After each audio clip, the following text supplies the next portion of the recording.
Cómo abrir vías de escalada desde abajo. Estilo, técnica, filosofía, compromiso y cuestiones a tener en cuenta a la hora de acometer una apertura. Hola, pues vamos allá. Voy a centrarme única y exclusivamente en cómo nos planteamos nosotros abrir una vía para que quede una idea general y más o menos clara de lo que supone, cuando le llamamos a algo, abrir una vía. Bueno, como podéis imaginaros, hay un estudio previo. Localizamos, buscamos una pared, nos informamos detalladamente sobre ella, la hacemos fotografías, la estudiamos con prismáticos y a partir de ahí lo que hacemos es valorar y respetar cuál es el estilo de escalada de esa zona, si todas las vías que están ahí abiertas, si es que existen vías, están como deportiva, están a base de paraboles, si está en un estilo en el que los paraboles alejan o no alejan, para intentar respetar esas zonas. En segundo lugar, cuestiones que hay que respetar. Bueno, si está dentro de un parque nacional, hay una legislación a la que hoy en día, nos guste o no, nos tenemos que acatar. Puede ser una pared que esté incluso en una zona privada, esa pared puede pertenecer a alguien, tendríamos que tener el permiso correspondiente. Y otra cuestión, que ahora está muy en auge y ya cada vez los escaladores sabemos más de ello, sería los problemas de nidificación. En las paredes en las que se escala habitualmente ya hay una legislación que nos ayuda a que la respetemos entre todos, y si no es conocida esa pared como zona de escalada, está bien también que valoremos qué tipo de aves hay en esa zona para saber si es interesante incluso el trabajo que vamos a hacer y la aportación económica que nos vamos a dejar allí, porque puede ser que a la larga no sirva para nada. Teniendo en cuenta que hayamos valorado ya este tipo de cuestiones, se entiende que hemos elegido ya una pared, que hemos localizado un itinerario, o que así nos parece. Hay muchas ocasiones en las que también se entra y luego no es posible, ¿no? Bien, pero vamos a ir a lo positivo. Hemos localizado una pared, nos hemos informado ya de todo y sabemos que no ha pasado nadie por esa línea. ¿Cómo sabemos? Poniendo todos los medios que tengamos al alcance. Internet, llamadas telefónicas a los locales, libros, historia de esa zona, etc. Porque muchas veces ocurre ya por desgracia hoy que con la ayuda de los taladros y el nuevo auge hacia la escalada y que parece que está todo de moda, pues se están pisando líneas de un estilo muy limpio, muy puro, en el que hasta que no llegas a un tercero o un cuarto largo no te encuentras un clavo, y parece que esa es la justificación para haber entrado en una línea en la que aquí no hay nada, vamos taladrando, vamos poniendo paraboles, joder, qué línea más guapa nos está quedando, y cuando llegamos al tercer largo de esa línea y nos encontramos un clavo, pues casi preferimos no haberlo visto. Esa línea evidentemente pertenecía a un estilo de escalada muy limpio, de una persona que pasó ya en su día por allí y que si hubiésemos indagado un poquito seguramente no habríamos hecho el destrozo que ya está hecho. Bien, por clarificar, hemos valorado que hemos localizado una pared, o que ya la conocíamos, vamos a irnos a esa pared a abrir una nueva vía, y hemos valorado el estilo de líneas que hay en esa pared para seguir respetándolo, para abrir de la misma forma en la que se está abriendo en esa pared. Hemos valorado si hay restricciones por nidificación, hemos valorado si es una propiedad privada o no, y nos hemos ayudado para elegir la línea pues de fotos, de prismáticos, y hemos hecho un estudio concienzudo de algo que creemos que puede ser una vía de escalada. Nos trasladamos ya al lugar y comenzamos a escalarla. Nos vamos a enfrentar a un terreno por el que no ha pasado nunca nadie. Fuera parte de todo el material que vamos a necesitar, conociéndolo por supuesto, los friends, los fisureros, los expresses, los cordinos, la buena utilización de todos estos materiales, tenemos que entender que afecta muchísimo a la línea que vamos a abrir qué calidad de roca tenemos. Si la calidad de roca es muy mala, cuidado porque nos estamos metiendo en tierras movedizas, es algo que no va a gustar a quien lo vaya a repetir, con lo cual esa línea es muy probable que se quede en el olvido. Fuera parte de que para nuestra seguridad puede ser muy peligroso. Nos plantamos en la base de la pared y yo os voy a explicar cómo nosotros abrimos nuestras vías. Nos gusta el estilo de vías limpias, en las que prima el utilizar en las repeticiones también todo tipo de aparatos de aseguramiento, los frien, los fisureros, los expreses, los cordinos, etc. Y intentamos que las repeticiones no tengan que llevar ni clavos ni maza, y que además haya el mínimo de expansiones posibles. Es decir, se pueden abrir las vías con muchísimas expansiones, como en deportiva, o se pueden abrir desde abajo, por supuesto, estoy hablando en todo momento, con el mínimo de expansiones que podamos, que es el estilo en el que solemos abrir nosotros. Nos enfrentamos a unos paños de roca por los que no ha pasado nunca nadie, con todo lo que ello conlleva. ¿Me va a asegurar mi compañero o le voy a asegurar yo a él? En principio, como lo hacemos nosotros, con una cuerda de escalada deportiva, con un grigri, porque se suele tardar más en las aperturas y para las distracciones es más seguro. Y llevamos también una cuerda auxiliar. Una cuerda auxiliar es una cuerda más finita, como la que tengo aquí, por la que nos aprovechamos única y exclusivamente para pasarnos material de uno a otro por medio de esa cuerda, no es para asegurarnos. Es decir, tenemos una cuerda, el grigri, vamos colocando los fisureros, el clavo, el frien, lo que creamos oportuno para evitar esa supuesta caída, y nuestro compañero nos asegura por medio del grigri de la misma manera que lo hacemos en deportiva, básicamente de la misma manera. Puesto que es una apertura, no sabemos la dificultad a lo que nos encontramos y tampoco sabemos qué material debemos de llevar, cuál es el adecuado, lo que hacemos es, por medio de ese cordino, pedir a nuestro compañero que está abajo parte del material que dejamos allí por exceso de peso. No me llevo la maza, el taladro, paraboles, fisureros y friens, todo colgado en el arnés. Llevo una dotación, mínima dotación alpinística, que solemos decir en plan de broma, que es pues unos fisureros, unos friens, que los adecuados al paño que estoy viendo por delante de mí, unos cordinos, unas cintas expreses, unos mosquetones, etc. Y dejo la mayor parte del peso abajo, por medio de ese cordino se lo pido a mi compañero cuando lo necesito. Pásame el frien del número 4, el frien más grande, y lo utilizo. Pásame, en este pasaje veo que ya no me puedo autoproteger con seguros flotantes. Le pido el taladro con la broca ya instalada, con un par de paraboles y con el martillo o con la maza para poder instalarlo. Lo recupero manualmente, instalo ese supuesto parabol y vuelvo a depositarle a mi compañero, que está abajo, en este caso en el suelo, puesto que acabamos de empezar, con todo el material bien dispuesto y ordenadito para volver a dármelo. Bien, seguimos progresando de esta manera hasta llegar a la reunión. En la reunión vuelvo a hacer lo mismo, le pido el taladro con los paraboles, etc., instalo esa reunión y a partir de ahí, por medio de ese cordino auxiliar, subo todo el peso que queda abajo hasta la reunión para que mi compañero, el segundo de cuerda, suba escalando, limpiando el largo en todos los aspectos que la palabra tiene limpiar. Va quitando todos esos seguros flotantes que el que ha escalado de primero ha utilizado para asegurarse, los fisureros, los clavos, en fin, todo lo que ha utilizado, y va limpiando también, que esto es muy importante, cada vez lo hacemos más, pues de todos esos supuestos bloques que quedan a punto de caerse, de todas esas ramitas, hierbitas o matojos que pueden estorbar, afean la vía, o que incluso impiden que entre bien un fisurero, o un frien, o la mano en un buen agarre, con unas buenas limpiezas, gana muchísimo cada largo. Bien, pues así, de forma, espero que esquemática, nos vamos turnando en la escalada y es como vamos abriendo las vías de los largos que sean, de un largo, de 3, de 5 o de 25 largos, todo de la misma manera. Vamos a ver si clarifico otra cuestión que me apetece dejarla más o menos clara. Abrir desde abajo y abrir en las dificultades más o menos apropiadas a lo que eres capaz de escalar, no quiere decir siempre que escalemos encadenando. La palabra encadene, que viene desde la deportiva, viene de liberar, de no agarrarte a ninguno de los aparatos o piezas que has puesto para asegurar una posible caída.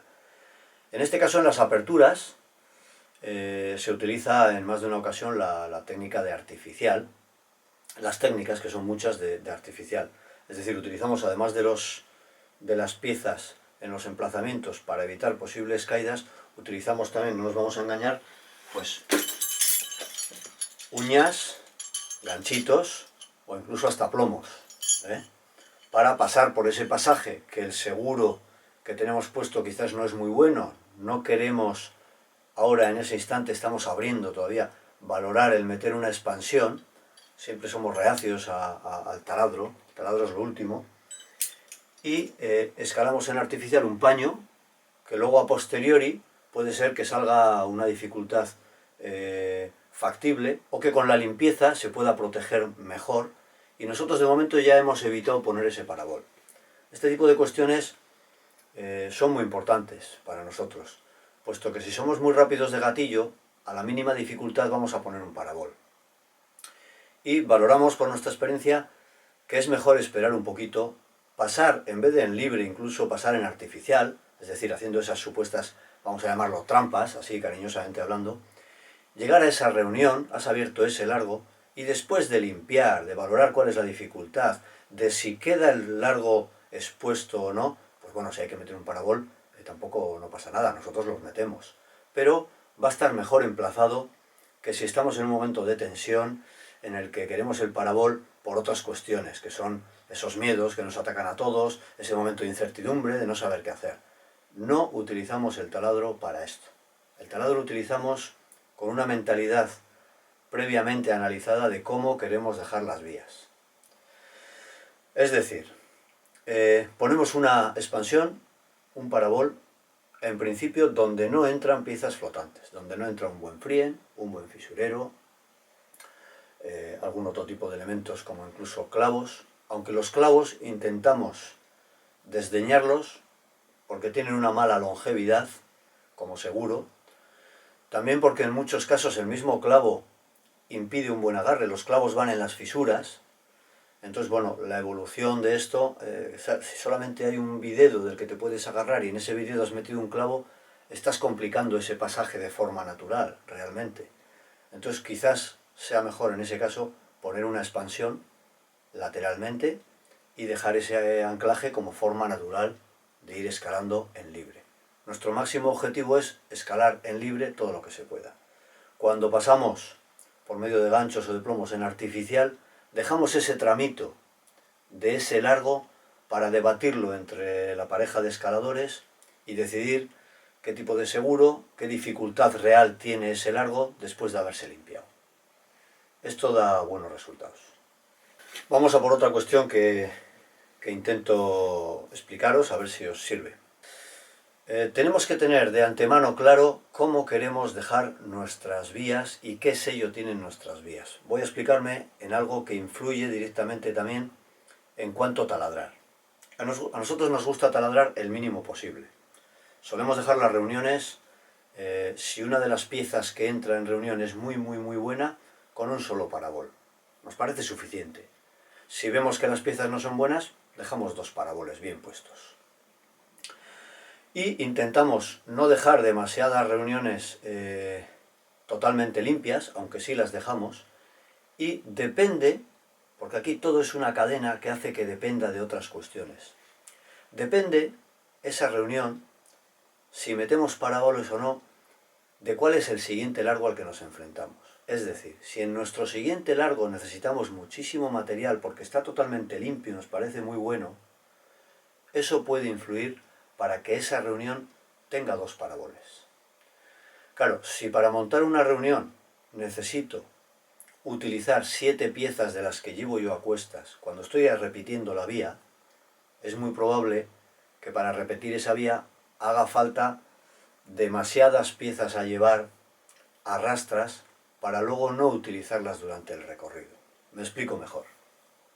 Otro ejemplo que culmina con la misma cuestión, que es expandir lo mínimo, el mínimo número de paraboles, pero a veces con cierto criterio se admite algún parabol más.